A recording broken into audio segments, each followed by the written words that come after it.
جمعیت علماء ہند شاپ سرگپا کی دعوت پر مسجد ابو بکر اور مدرسہ ابو بکر کے روح رواں حضرت مولانا مفتی صاحب زور سے بولیے مفتی عبد القادر جیلانی صاحب دامت برکاتہم کی دعوت پر عمائدین شہر قرب و جوار سے تشریف لائے ہوئے ہمدردان قوم و ملت جو یہاں اپنے قیمتی اوقات کو لے کر حاضر ہیں، مفتی صاحب نے آپ سب کا شکریہ ادا کیا۔ وقت 1 گھنٹہ ہے اور مضمون 10 گھنٹے کا ہے۔ اردو زبان کا ایک محاورہ ہے، دریا کو کوزے میں بند کرنا۔ کوزہ بولے تو نہیں سمجھتے آپ، مجھے معلوم ہے کون سمجھتا ہے کون نہیں سمجھتا، میں سمجھتا ہوں۔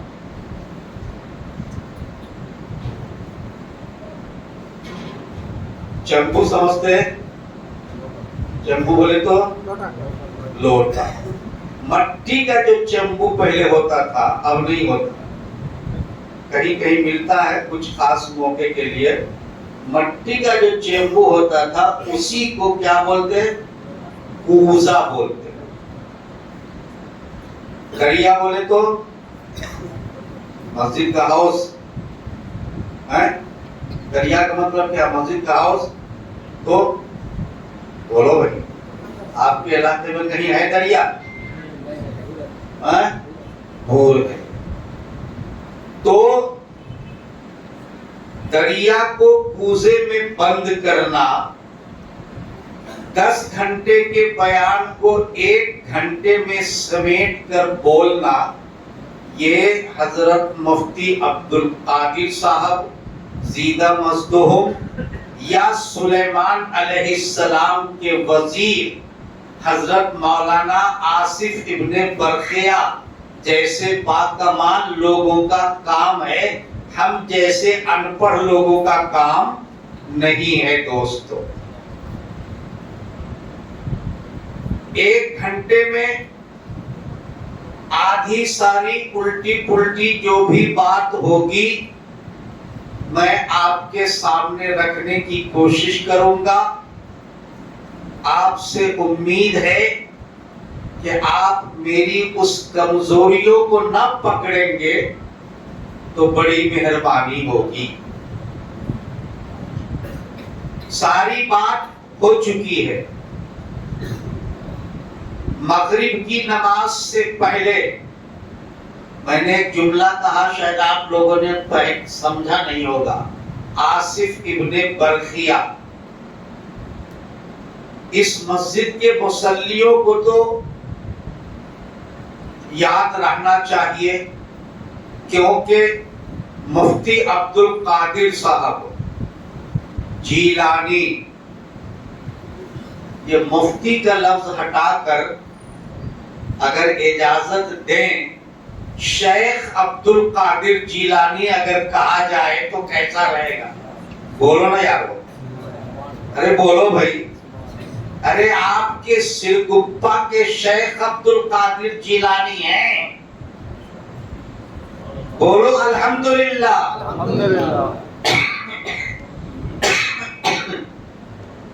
ایک حدیث میں ہمارے اور آپ کے آقا فخر الوجودات تاجدار مدینہ حضرت محمد الرسول اللہ، اس سرگپا کی آواز نہیں ہے دوستو۔ میں قبرستان میں تو نہیں ہوں، میں زندہ لوگوں کی مجلس میں ہوں، اور وہ بھی سرگپا میں۔ اور اتنی آہستہ سے ہمارے کان میں آپ کی آواز آ رہی ہے؟ یارو آپ کی مجلس میں تو مسجد گونج اٹھنی چاہیے درود و سلام کی گنگناہٹ سے. ذرا بولیے زور سے صلی اللہ علیہ وسلم. یہ رہی آواز. ایسی کیا درود و سلام کی آواز جو اپنے کان تک نہ پہنچے ابلیس کے کان تک کیا پہنچے. ایسی آواز ہو جو ابلیس کو بھی مسلمان بننے پر مجبور کر دے. ایک امتی کی سب سے کامیاب مقبول ترین دعا کیا ہے؟ بولو دوستو. سر ہلائیں گے یا زبان ہلائیں گے؟ ایک مسلمان کی سب سے کامیاب ترین دعا درود شریف ہے. آقا بولو صلی اللہ علیہ وسلم. مجلس لگی تھی، صحابہ تشریف فرما تھے. آقا نے پوچھا لوگوں بخیل کس کو کہتے ہیں؟ صحابہ نے کہا کہ مسجد میں چلنے والے مدرسے کے طلبہ بھوکے ہوں اور محلے کے لوگ ان کو کھانا نہ کھلائیں، پیسے رہتے ہوئے اناج رہتے ہوئے، ایسے آدمی کو کیا کہتے ہیں؟ صحابہ نے جواب دیا، رسول اللہ نے فرمایا میرا مقصد یہ نہیں تھا کہ پیسہ رہتے ہوئے خرچ نہ کرے اس کو بخیل کہا جاتا ہے. میرے پوچھنے کا مقصد یہ نہیں. صحابہ نے کہا اللہ کے رسول آپ ہی ارشاد فرما دیجئے کہ آپ کا مقصد کیا تھا، بخیل کس کو کہتے ہیں؟ آقا نے فرمایا کسی مجلس میں میرا نام آئے اور مجلس کے لوگ میرے اوپر صلی اللہ علیہ وسلم تک نہ پڑھے، اس مجلس کے سارے لوگ بخیل ہیں. بولو شرگپا والے آپ بخیل بننا چاہتے یا سخی بننا چاہتے؟ آقا نے فرمایا من صلی علیہ مرتن صلی اللہ علیہ عشر مرات. ایک مسلمان اپنے آقا پر ایک بار صلی اللہ علیہ وسلم پڑھتا ہے، اللہ 10 رحمت اس انسان پر نازل فرماتے ہیں. بیٹھے بیٹھے اگر 50 مرتبہ آپ نے صلی اللہ علیہ وسلم زبان سے نکالا، 500 اللہ کی رحمتیں آپ کو بیٹھے بیٹھے ملے گی کہ نہیں ملے گی؟ بولیں گے انشاءاللہ. آج ہی نہیں، زندگی کے اندر کہیں بھی آپ کے دل و دماغ میں اپنے آقا کی محبت اتنی ہونی چاہیے کان میں کہیں سے نام پڑ جائے بے اختیار ہماری زبان سے کیا نکلے؟ صلی اللہ علیہ وسلم. یہ مزاج بنائیں گے انشاءاللہ، سب لوگ بنائیں گے انشاءاللہ. اللہ آپ کو، ہم کو، سب کو اس کی توفیق عطا فرمائے. بات ہماری اب تک جو ہوئی وہ انکنیکٹڈ ہوئی. کیا ہوئی؟ انکنیکٹڈ ہوئی. عنوان کیا بیان کرے؟ شیخ عبد القادر جیلانی. نام سنا ہے شیخ عبد القادر جیلانی کا؟ کون سے گاؤں کے تھے؟ شرکوفہ کے کہ سندور کے؟ سندور کے. ہاں بولے سندور کے چلتے سمجھا. شیخ عبد القادر جیلانی بغداد شہر سے کچھ دوری پر، جیسے بلاری سے کچھ دوری پر سرگپا ہے، ایسے ہی بغداد شہر سے کچھ فاصلے پر ایک چھوٹا سا گاؤں تھا. اس کا نام تھا گیلان. کیا نام تھا؟ گیلان. عربی میں گاف نہیں ہوتا، گاف کو جیم سے بدل دیتے ہیں، اس لیے عربی والے گیلان کو جیلان کہنے لگے اور اسی جیلان سے جیلانی کہا جانے لگا. جیلان کے رہنے والے شیخ عبد القادر کہاں کے رہنے والے تھے؟ گیلان کے رہنے والے تھے، جو بغداد کے قریب ایک گاؤں تھا۔ ان کی داستان بولنے لگو تو فجر کی نماز ہو جائے گی۔ تفسیر میں آپ حضرت سے سنتے ہوں گے سلیمان علیہ السلام کا نام۔ سلیمان علیہ السلام دنیا کے اندر وہ واحد شخص تھے جو اللہ کے پیغمبر بھی تھے اور دنیا کے سب سے بڑے بادشاہ بھی تھے۔ ویسا بادشاہ دنیا میں اور کوئی بولو نا، انہی کا ایک وزیر تھا۔ بولتے ہیں نا جیسی روح ویسے فرشتے، جیسا بادشاہ ویسا ہی وزیر تھا، اور اس وزیر کا نام تھا آصف۔ کیا نام تھا؟ آصف۔ اللہ کے فضل سے ہماری مجلس میں کیا سلیمان علیہ السلام نہ صحیح، ان کے وزیر تو موجود ہیں جی، اور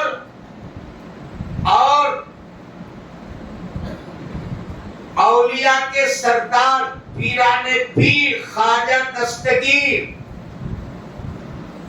محبوب سبحانی، آگے بولیے سلطنپا والے جی، کتب ربانی، اور آگے بولیے عبدالقادر جیلانی، ایک لفظ چھوڑ دیا سمدانی والا، بعد میں ہے شیخ عبدالقادر جیلانی، وہ بھی موجود ہیں۔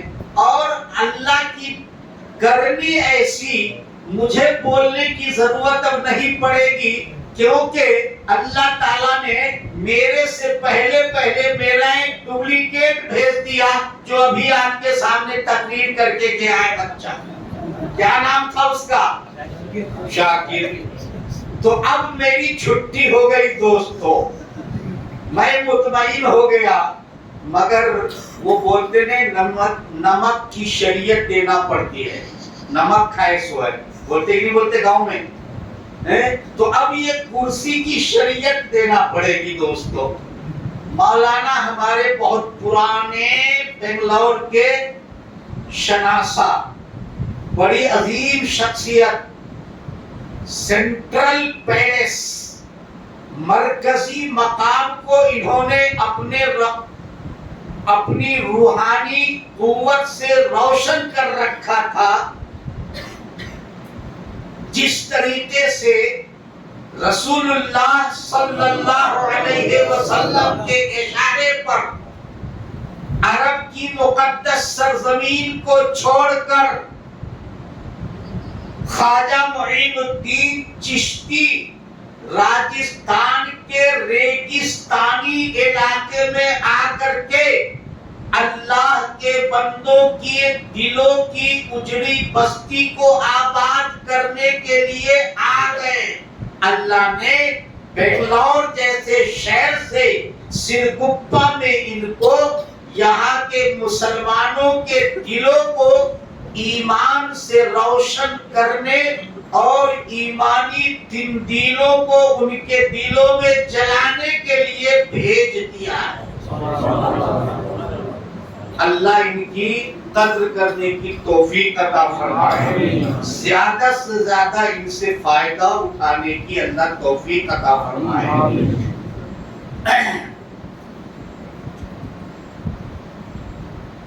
دوستو، ہر چیز اپنی اثر رکھتی ہے۔ مولانا کی شخصیت کا ہی اثر ہے کہ سرگپا میں مولانا آصف صاحب نے جمعیت علماء ہند کی شاخ قائم کرنے کا سوچا،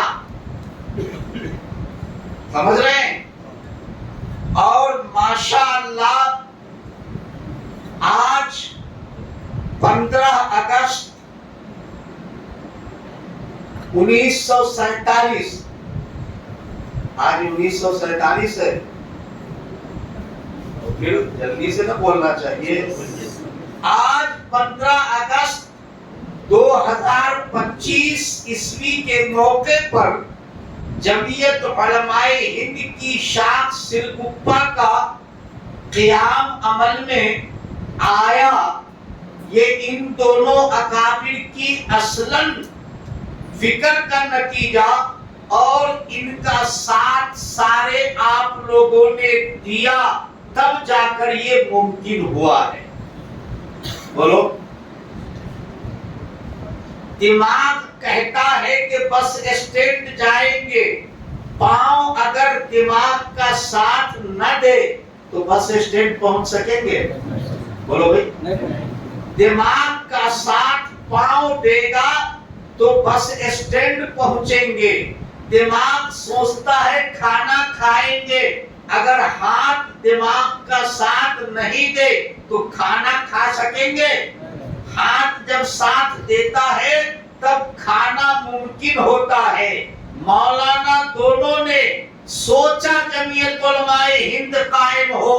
ابو بکر مسجد کے مصلیوں اور سرگپا کے مسلمانوں نے مولانا کی سوچ پر لبیک کہتے ہوئے ساتھ دیا، دینے کا وعدہ کیا. تب جا کر کے جمعیت علماء ہند سرگپا کا قیام کرنا ممکن ہوا. ٹھیک ہے؟ بولو. جس جمعیت علماء کو انہوں نے آج قائم کیا ہے یہ کیا ہے؟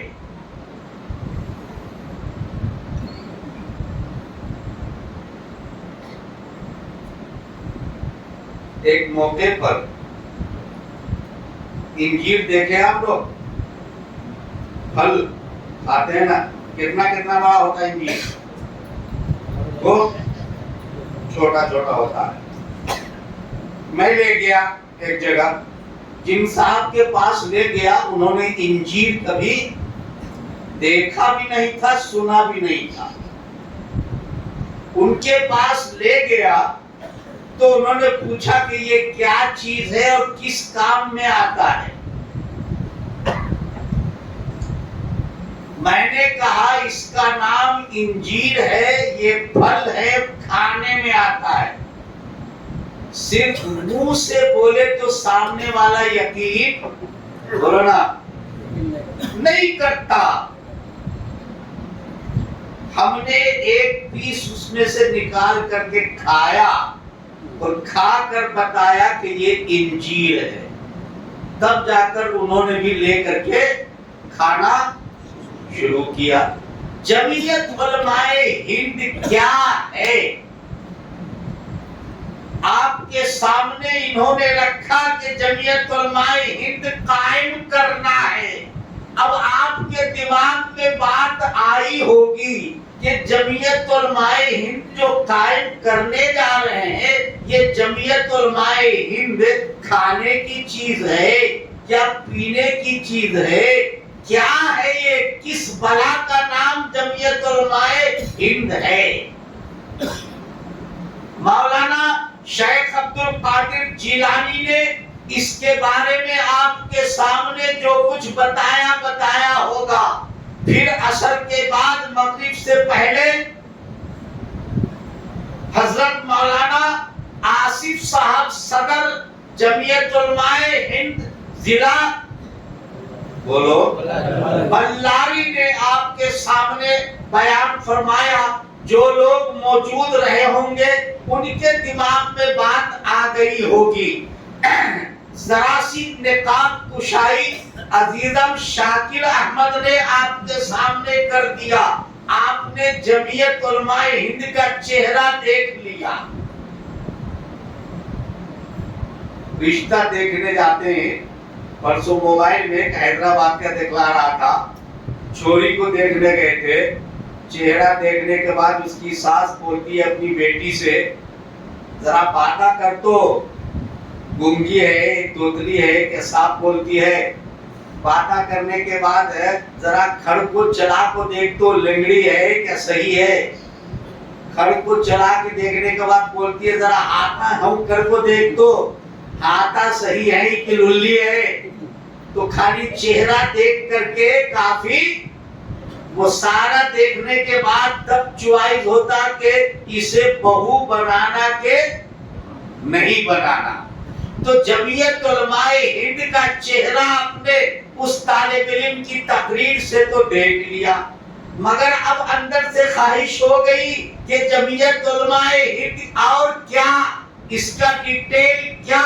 تو دوستو اس تھوڑے سے وقت میں کوشش کروں گا کہ آپ کو جمعیت علماء ہند کی کچھ ایسی پہچان بتا دوں کہ آپ کو اس بات کا یقین ہو جائے کہ جس جمعیت علماء ہند کو سرگپا کے اندر ان اکابر علماء نے قائم کیا ہے، یہ کوئی معمولی چیز بولو نہیں ہے. جمعیت علماء ہند کو جاننے کے لیے بہت پیچھے جانا پڑے گا دوستوں. اس ملک دنیا میں سب سے پہلا انسان کون آیا؟ کہاں آئے تھے؟ زمین پر تو آئے، وہ تو سمجھا، زمین پر نہیں آئے تھے. وہ آدم علیہ السلام زمین پر نہیں آئے تھے. سوچ رہے ہیں سب لوگ بھی آئے کہاں؟ آدم علیہ السلام پہاڑ پہ آئے تھے. آسمان سے جب اللہ نے ان کو بھیجا تو کہاں اترے؟ پہاڑ پہ. کس ملک میں؟ ہندوستان اس وقت نہیں تھا، نہ اس کا ملک ہی نہیں تھا، تو ہندوستان پاکستان بھارت کا سوال ہی کیا پیدا ہوتا ہے؟ ملک ہی نہیں تھا اس وقت. جب انسان ہی نہیں تھے تو پھر ملک ہونے کا کیا سوال پیدا ہوتا ہے؟ البتہ آدم علیہ السلام جس پہاڑ پہ اترے، اتفاق سے موجودہ پوزیشن میں، آج کی پوزیشن میں وہ پہاڑ سری لنکا میں ہے. اور سری لنکا کے بننے سے پہلے وہ حصہ بھارت میں شامل تھا.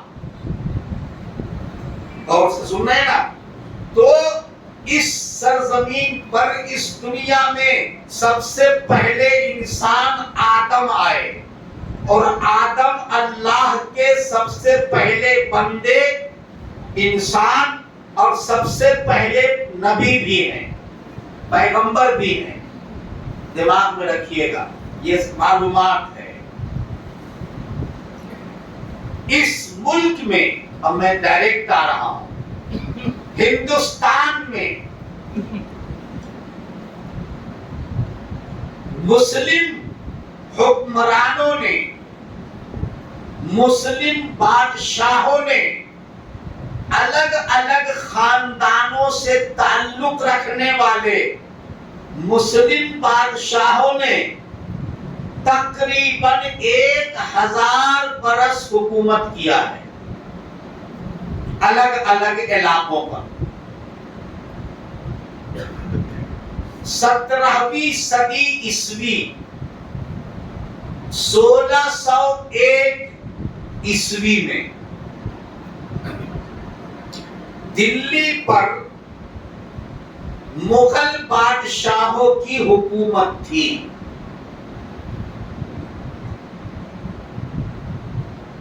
ہندوستان پوری دنیا میں سونے کی چڑیا کے نام سے جانا جاتا تھا، اور سچ مچ یہ ملک سونے کی چڑیا تھا. قدرت کے خزانے اس ملک میں بے حد بے انتہا تھے، اور مسلم بادشاہوں کے زمانے میں اس ملک کے اندر بہت خوشحالی تھی. کھیتی، پیداوار، اناج، تجارت وغیرہ وغیرہ، ہر لحاظ سے یہ ملک پوری دنیا کے اندر ایک خوشحال ملک کے طور پر جانا جاتا تھا اور اسی لیے اس دیش کو سونے کی چڑیا کہا جاتا تھا دوسرے ملکوں میں۔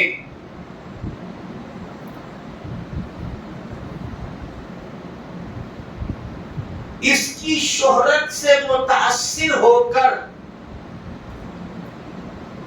انگلینڈ کے تاجروں کا ایک قافلہ ہندوستان آتا ہے 1601 عیسوی میں۔ دلی کی حکومت سے، مغلیہ سلطنت سے اس نے لائسنس مانگا، ہم یہاں تجارت کرنا چاہتے ہیں مختلف چیزوں کی، ہمیں تجارت کرنے کی اجازت دی جائے۔ یہ بادشاہ سیدھے سادے اللہ والے تھے، انہوں نے ان کو تجارت کرنے کی اجازت دے دیا۔ ملک کے مختلف علاقوں میں گھوم پھر کر چل کر دیکھنے کے بعد پہلی مرتبہ انہوں نے کلکتہ کو اپنا تجارتی مرکز بنایا۔ وہ جنگلی علاقہ تھا، اس کو کاٹا، جنگل کو پورے کے پورے کو کاٹ کر کے زمین کو صاف کیا اور وہاں پر انہوں نے کچھ تجارتی بلڈنگ بنائی، گودام بنایا، فیکٹری ٹائپ سے، انڈسٹری ٹائپ سے۔ 1612 عیسوی میں پہلی مرتبہ انہوں نے ایسٹ انڈیا کمپنی کے نام سے ایک ٹریڈیشنل کمپنی، تجارتی کمپنی قائم کیا۔ یہ سب یاد رکھیے گا، یہ معمولی بات نہیں بول رہا ہوں میں۔ تجارتی کمپنی ایسٹ انڈیا بولے تو انگریزی والے بولو بھائی، ہم لوگ تو مولوی ملا ہے، انگریزی پڑھے والے بولو تو ذرا کیا معنی ہوا اس کا اردو میں؟ ایسٹ انڈیا کا کیا معنی ہوا؟ کوئی بھی نہیں پڑھے سو اس میں انگریزی، اسکول کو بھی نہیں پڑھے، 10ویں تک بھی کوئی نہیں پڑھے؟ یا اللہ، کیسا کیسا بابا تمہیں؟ ایسٹ انڈیا بولے تو مشرقی ہندوستان، مشرق، کلکتہ مشرق میں ہے۔ 1612 میں قائم کیا اور اپنی تجارت کو ترقی دینے لگے۔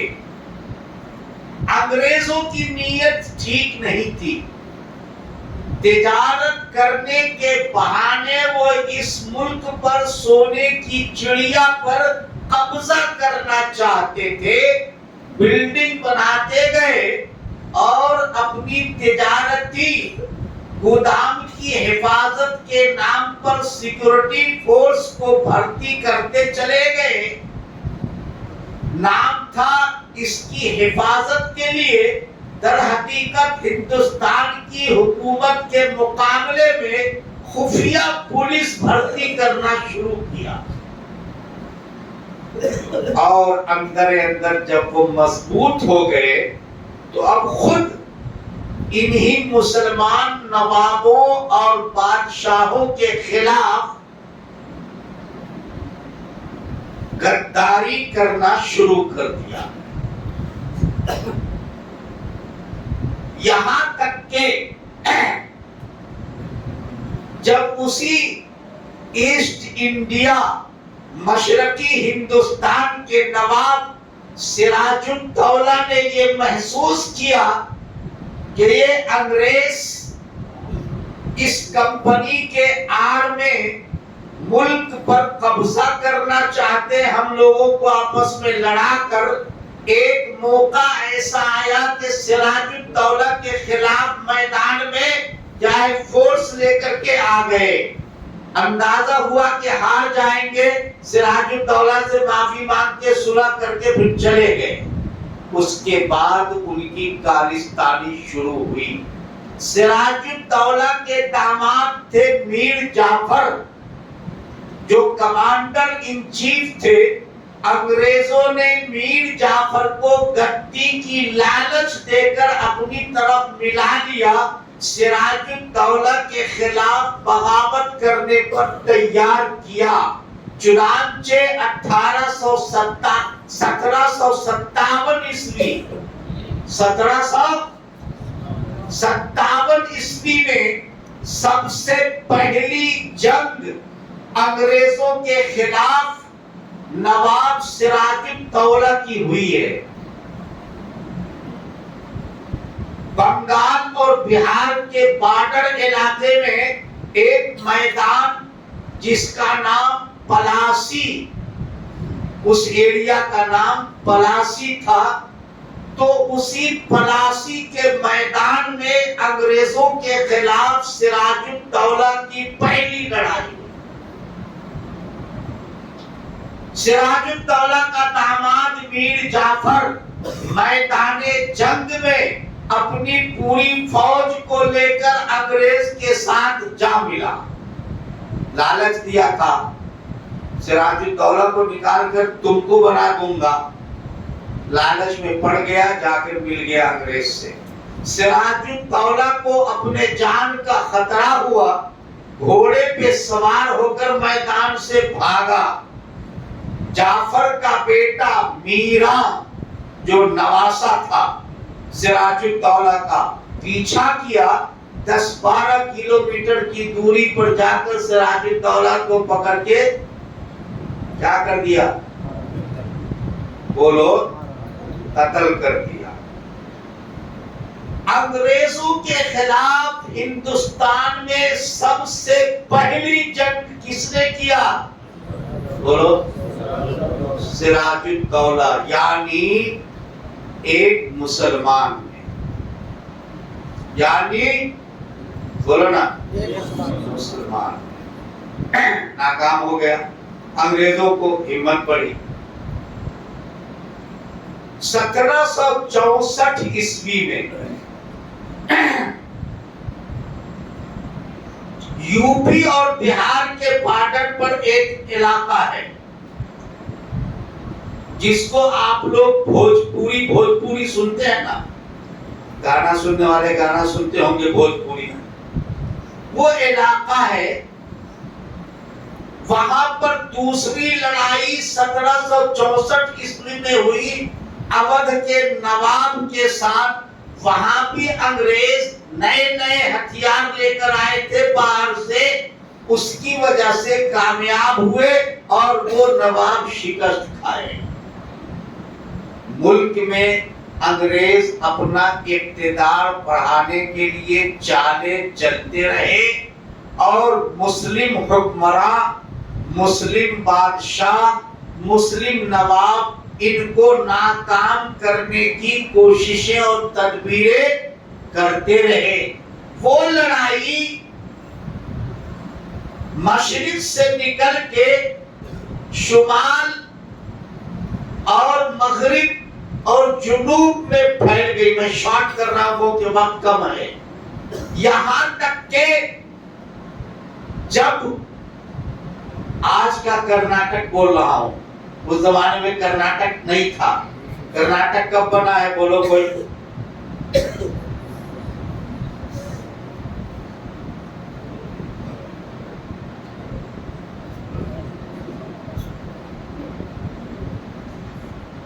کسی کو معلوم نہیں؟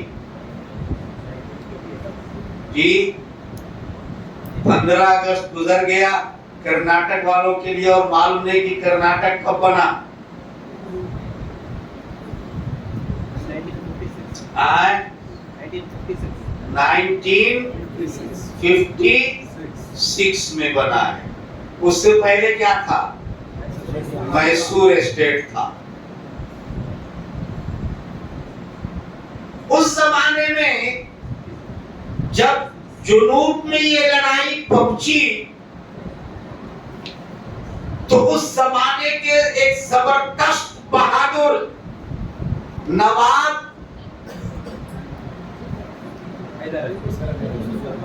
حیدر علی خان نے ان انگریزوں کا مقابلہ شروع کیا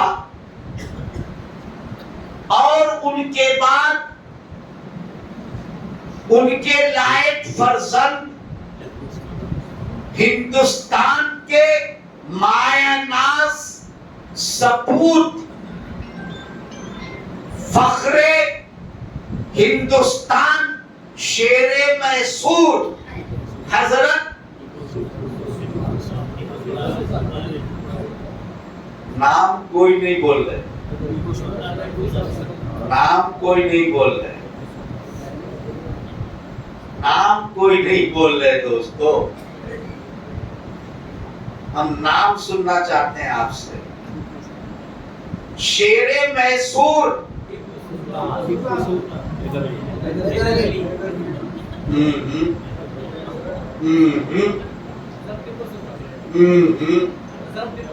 نا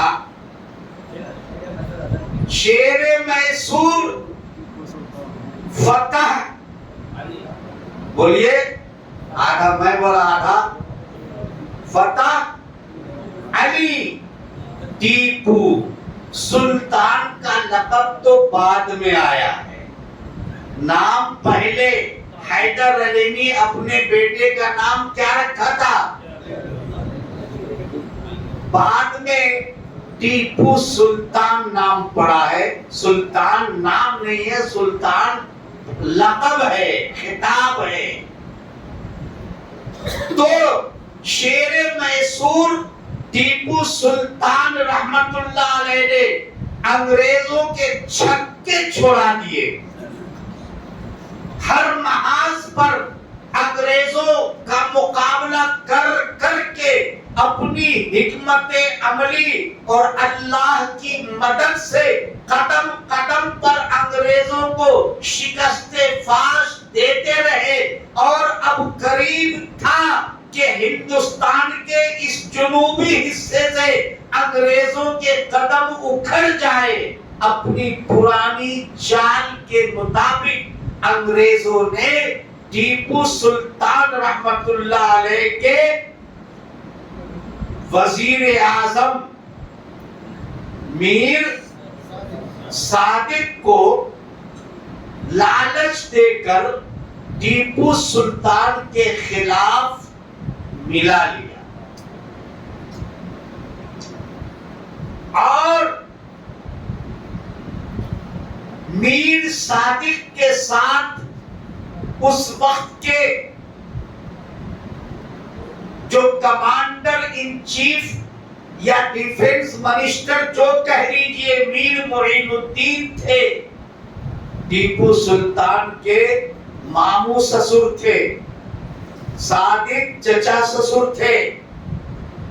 ان لوگوں کی بغاوت کی وجہ سے، انگریزوں سے مل جانے کی وجہ سے، شری رنگا پٹن کے قلعے کے پچھلے حصے سے، ندی کے سائیڈ سے انگریزوں کو بتا دیا گیا کہ وہاں دیوار پھٹی ہوئی ہے، ادھر سے آؤ، ایک گولہ مارو، دیوار ٹوٹ جائے گی، ادھر سے داخل ہو جاؤ۔ انگریز ادھر سے آئے، اور آنے کے بعد سب سے پہلے میر صادق پر گولی چلایا۔ جا بیٹے، نہ رہے بانس نہ بجے بانسری، نہیں چھوڑا اسے زندہ۔ ٹیپو سلطان شہید رحمت اللہ علیہ جوان مردی کے ساتھ لڑتے ہوئے انگریزوں کے ساتھ 4 مئی 1799 عیسوی کو جام شہادت نوش کیا۔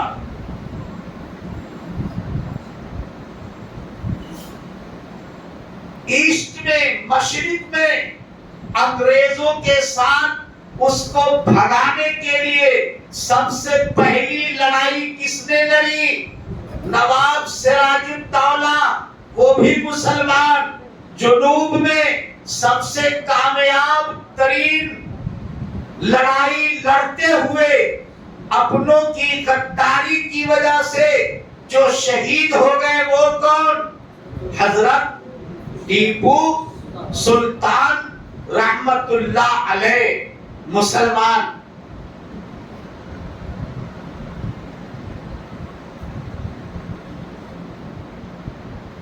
دلی کے اوپر اس زمانے میں بہت لمبی کہانی ہے دوستو. 1857 میں میرٹھ چھاؤنی کے اندر ہندو مسلمان فوجیوں نے انگریزوں کے خلاف بغاوت کیا. یہ 1857 تو آپ لوگوں کو یاد ہوگا کیونکہ یہ گورنمنٹ کی طرف سے بتایا جاتا ہے. لیکن یہ کوئی نہیں بتاتا کہ 1857 سے پہلے 1803 عیسوی میں دلی میں بیٹھ کر دلی کے اس زمانے کے سب سے بڑے عالم شاہ عبد العزیز محدث دہلوی، شاہ ولی اللہ کے خاندان سے ان کا تعلق تھا. انہوں نے جب دیکھا کہ ہر طرف انگریز اپنی چال چلتے ہوئے مسلمانوں کو آپس میں لڑا کر 2 گروپ 3 گروپ کروا کر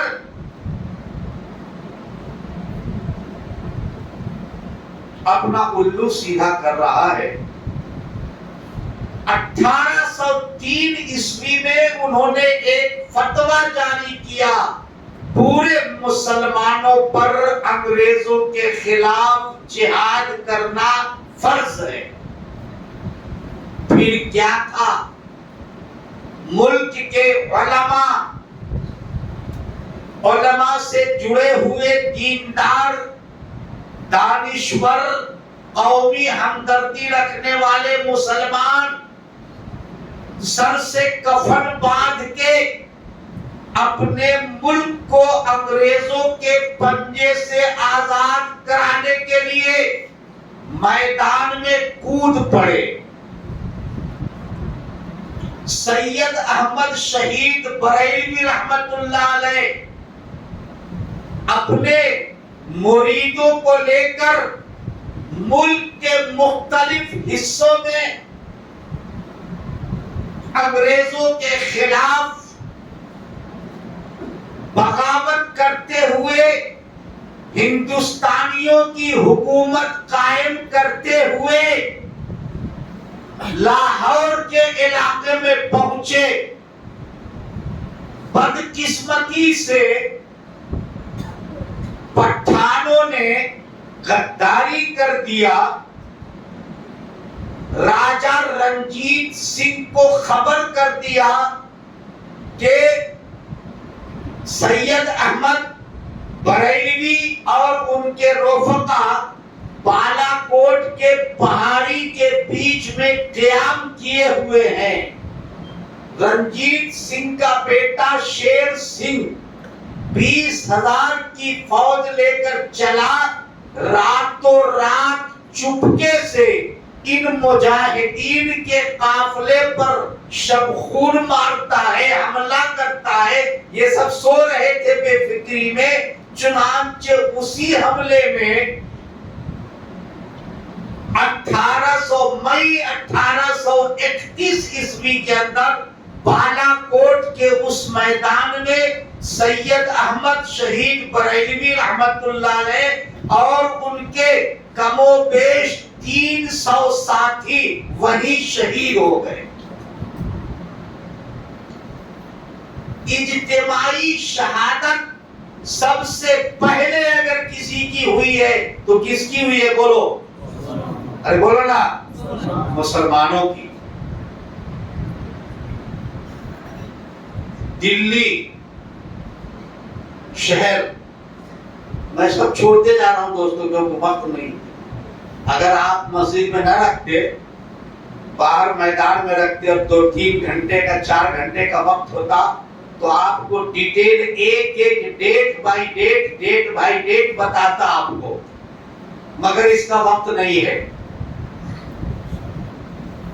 دلی کا ایک انگریز آفیسر کمانڈر ڈیوٹی سے آیا اپنے روم میں. وہ لکھتا ہے اپنی ڈائری میں, میں اپنے روم میں جب پہنچا, کپڑا کھول کر اب سوچ رہا تھا ذرا ریسٹ لوں, تو مجھے ایسا لگا کہ کہیں سے گوشت جلنے کی باس آ رہی ہے. ادھر ادھر دیکھا, کچھ نظر نہیں آیا. روم سے باہر نکلا,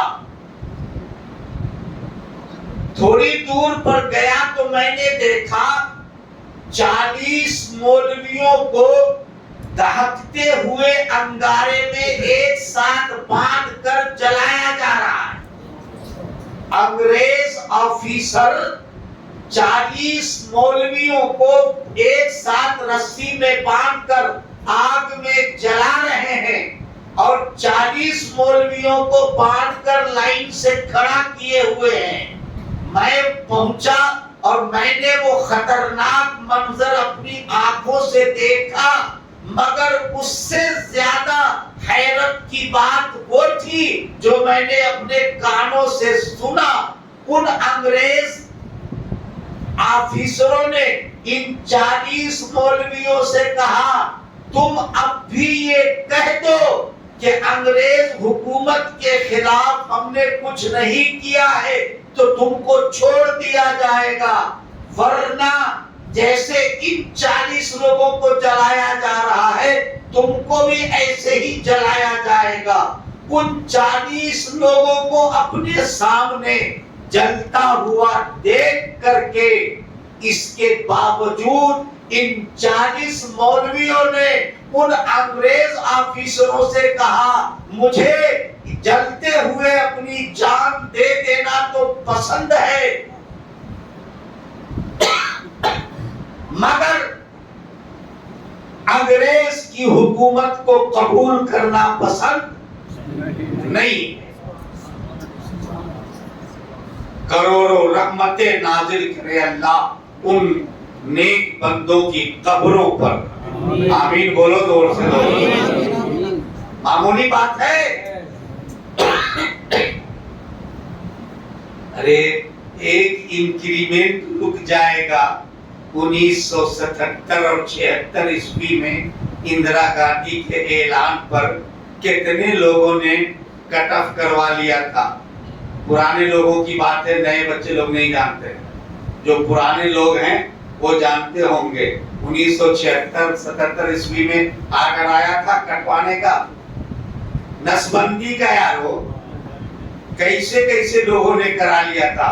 نوکری میں ہے, انکریمنٹ بند ہو جائے گا, جھٹ سے کٹوا کر کے رپورٹ دے دیا, ہم نے نس بندی کروا دیا.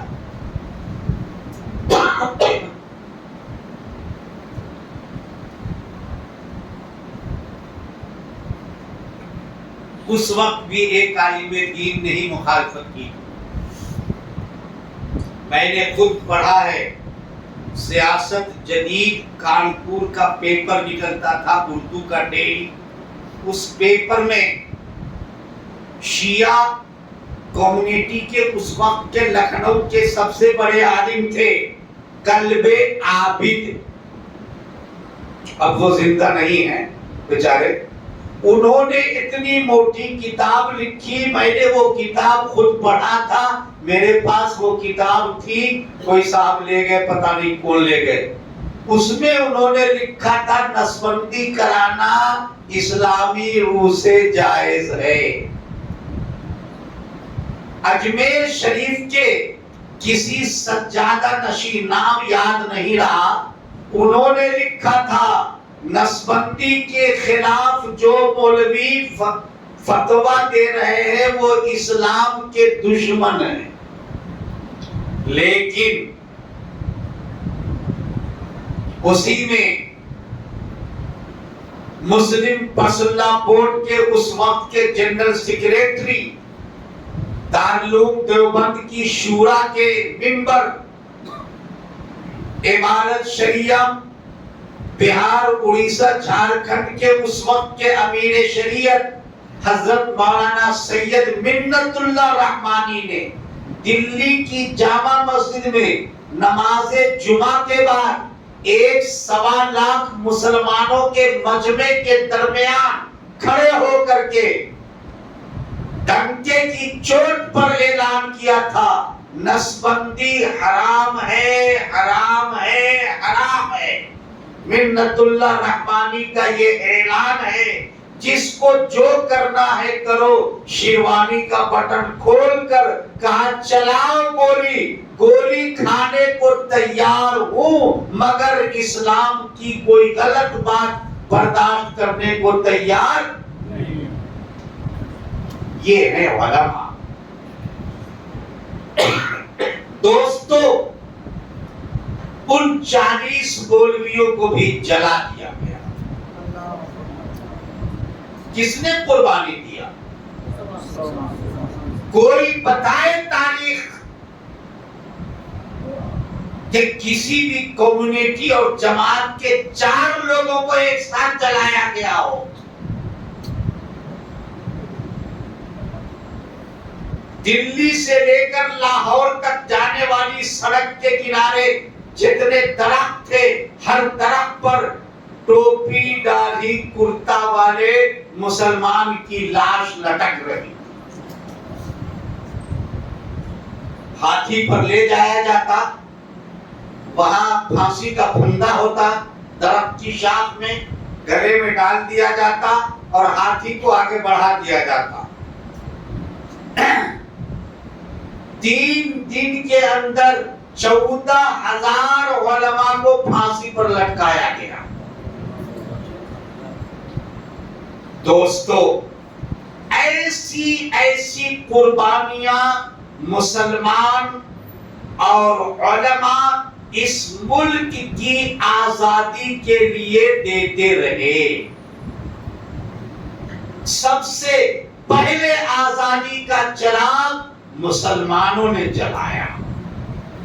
آزادی کی تحریک سب سے پہلے بولو مسلمانوں نے، ارے بولو نا بھائی، شروع کیا۔ بالا کوٹ کے میدان میں شہید ہونے کے بعد جو مسلم مجاہدین بچے، انہوں نے اپنی حکمت عملی بدل ڈالا۔ اسی زمانے میں ایک بہت بڑے زبردست عالم دین تھے، مولانا فضل حق خیرآبادی۔ یہ خیرآباد لکھنؤ کے قریب ہے، بریلی شہر کے اور لکھنؤ کے قریب میں خیرآباد ہے۔ وہیں کے رہنے والے تھے اور اپنے زمانے کے زبردست عالم دین تھے۔ انہوں نے انگریزوں کے خلاف فتویٰ دیا۔ انگریز گورنمنٹ کی طرف سے ان کو کالا پانی کا سزا سنایا گیا۔ جزیرہ انڈمان نکوبار جو اب ہے، کورٹ میں مقدمہ چلا، ثبوت نہ ملنے کی وجہ سے ان کو بے جرم رہا کیا گیا۔ کورٹ کا وہ آرڈر لے کر فضل حق خیرآبادی کے لڑکے مولانا فضل امام خیرآبادی یہاں سے اپنے باپ کو کالا پانی کے جیل سے چھڑا کر لانے کے لیے روانہ ہوئے۔ جب کالا پانی یعنی انڈمان، جزیرہ انڈمان میں پہنچے ہیں، شپ سے اتر کر جزیرے میں، اور اب جب پیدل جا رہے ہیں تو دیکھا کہ بڑا مجمع لوگوں کا آ رہا ہے اور کوئی جنازہ کاندھے پر اٹھائے ہوئے ہیں۔ پوچھا لوگوں سے کہ ارے یہ کن کا جنازہ ہے؟ لوگوں نے بتایا یہ ہندوستان کے بہت بڑے عالم دین مولانا فضل حق خیرآبادی کا جنازہ ہے۔